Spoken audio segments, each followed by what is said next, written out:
भाई लोग, कल्कि के ट्रेलर ने पूरा सिलेबस बदल दिया। इम्तिहान का ये एक ऐसा पेपर बन गया कि आप पढ़ के तो कुछ गए थे लेकिन आया कुछ और, जहाँ पे भाई इसको लेकर हमारे पास कुछ और भी नई थ्योरीज और उससे जुड़ी हुई नई डिटेल सामने आती हैं जो कि कहानी को एकदम ही पलट देती हैं कि वो होने क्या वाली है, जिसके बारे में इसके सिनेमैटिक यूनिवर्स में सारी ये चीजें अब जाके सेंस बनाती हैं कि ओह ये इस डायरेक्शन में यहाँ पे जा रहे हैं। जहाँ भाई सबसे पहले हम अपनी बेसिक कॉन्सेप्ट यहाँ पे क्लियर कर लेते हैं पूरा एक क्लीन स्लेट बनाकर कि भाई मूवी कहना क्या चाह रही है। मूवी का नाम भले ही भाई कल्कि है मगर अपने मेन हीरो प्रभास कल्कि नहीं है, उनका नाम है भैरवा, जिसकी थ्योरीज बहुत ही पहले बनाई जा रही थी कि भाई नाग अश्विन ने शिवजी से रिलेटेड प्रभास का नाम क्यों रखा जबकि भाई मूवी का नाम एक्चुअली में कल्कि है। अब खैर ये बात यहाँ पे क्लियर होती है कि दीपिका पादुकोण की कोख में कल्कि है, जो कि भाई उनका जन्म होना अभी बाकी है। जहाँ पे भाई दीपिका पादुकोण के किरदार का नाम है सुमति AKA सम 80 एंड ये इंस्पिरेशन उन्होंने हिंदू टेक्स्ट से सही उठाई हुई है कि भाई भगवान कल्कि की मां सुमति थी, जहां ओरिजिनली उनके पिता भी भाई एग्जिस्ट करते हैं और उनका नाम है विष्णु व्यास और कल्कि का जन्म शांबाला में होता है। जहां पे भाई ध्यान दो, मैंने यहाँ पे आगे पहले इंस्पिरेशन बोला क्योंकि कल्कि 2898 AD अपने हिंदू टेक्स्ट को रिलीजियसली फॉलो नहीं करती है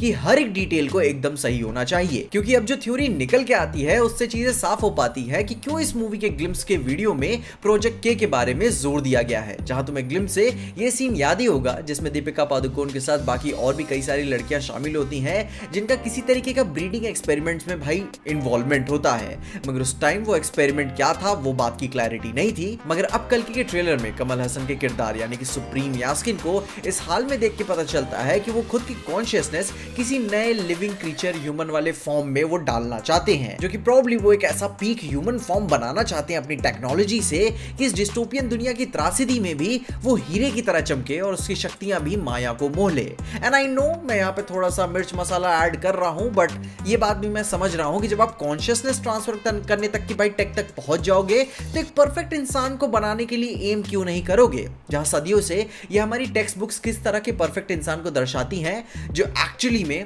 कभी इंसान होते ही नहीं है, वो देवता होते हैं जो हमें भाई बताते हैं कि इंसान होना होता क्या है। एंड आई मीन यार, ये सुपरमैन का पूरा उठाया वो कॉन्सेप्ट ही यही है, जिसमें भाई सुपर यास्किन का प्लान तब बैकफायर हो जाता है कि जब सुमति AKA सम 80 पे भाई वो breeding experiments with perfect human form and perfect power के साथ वो मामला बैठ तो जाता है उस पे, मगर वो अपने कोख में जन्म हो रहे हुए इस बच्चे की पावर के पोटेंशियल और डेंजर को समझते हुए वो भाग जाती है कि भाई वो यास्किन के पास कभी नहीं जाना चाहिए, वरना भाई वहां पे एम्पायर का भाई इंटेंशन और क्या होगा सुमति को पकड़ने के लिए। वो आई थिंक 1 मिलियन यूनिट्स की भाई उसके ऊपर बाउंड्री डाल रहे हैं कि जो भी इसको पकड़ के लाएगा हम उसे कॉम्प्लेक्स में जगह तो दे देंगे, लेकिन इसके जन्म होने के बाद दुनिया और भी बद से बदतर हो जाएगी अगर वो यास्किन के पास चला जाए, जिसपे से सुप्रीम यास्किन अपना पूरा कंट्रोल बनाना चाहता है। उसके ऊपर से हम यास्किन का छोटा सा ग्लिम्स ये भी देख सकते हैं कि उसके चेहरे से ही पता चलता है कि भाई चिचा की हो गई है उम्र एंड गारंटीड वो किसी तरीके की लाइफ सपोर्ट पे होंगे, तो भाई अपने रेस्ट इन पीस होने से पहले वो अपनी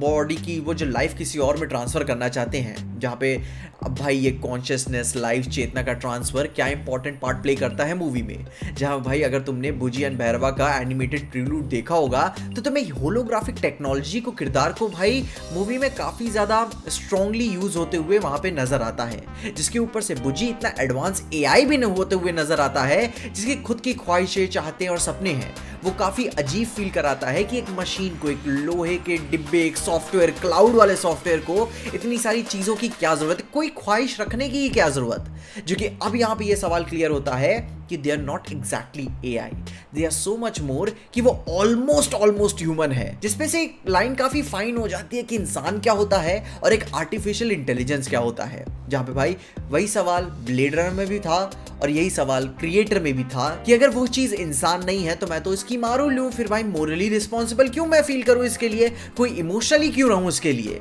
क्या ही फर्क पड़ता है। लेकिन भाई वो पिक्चरें एंड होते होते वो इतना फर्क आपको डाल देती हैं कि आपको एंड में जोई भी अपनी लगने लगती है। और वो चीजों का ग्लिम्स हमें भाई कल्कि के प्रीलूड में हमें दिखाया गया है। वो होलोग्राम का एक बाउंटी हंटर को थप्पड़ मारना और भैरवा का एक बच्चे से वो होलोग्राफिक टेक को चुराना, भुजी के अंदर इतनी हार्ड कॉन्शियसनेस रहना कि भाई वो भैरवा को ही धोखा दे दे, तो ये सारी चीजें कम्स टू वन पॉइंट की इंसानी जिंदगी क्या है। सिर्फ एक शरीर होना जो कि सिर्फ एक मांस टुकड़ा है, या फिर एक टिन के डिब्बे में एक लाइफ डाल देना।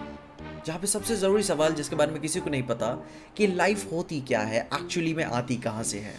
खैर these are some really deep questions and उस टेरिटरी में हम नहीं जाते हैं, but at this point it's clear कि सुमति के थ्रू कल्कि का जन्म होगा और वो भैरवा अश्वत्थामा भाई उसे प्रोटेक्ट करेंगे ताकि भविष्य में होने वाली होली वॉर के लिए वो उसे ट्रेन कर सके। जहां भाई इस दुनिया को भाई सिनेमैटिक यूनिवर्स का नाम दिया जा रहा है, तो उसे ध्यान में रखते हुए बाकी चिरंजीवियों के ऊपर भी मैं मूवीज एक्सपेक्ट कर ही रहा हूँ, इतना तो एवेंजर्स एक्सपेक्ट कर ही सकता हूँ। बाकी तुम अपने ओपिनियंस में कमेंट जरूर बताना कि तुम इस थ्योरी के बारे में क्या सोचते हो, और इसके ऊपर भी अगर तुम्हारे पास कोई थ्योरीज डिटेल्स के बारे में इंफॉर्मेशन है तो कमेंट्स में जरूर बताना। मैं उनके ऊपर वीडियोस बनाना जरूर से पसंद करूंगा। मगर तब तक के लिए देखते रहिए पीजे एक्सप्लेन।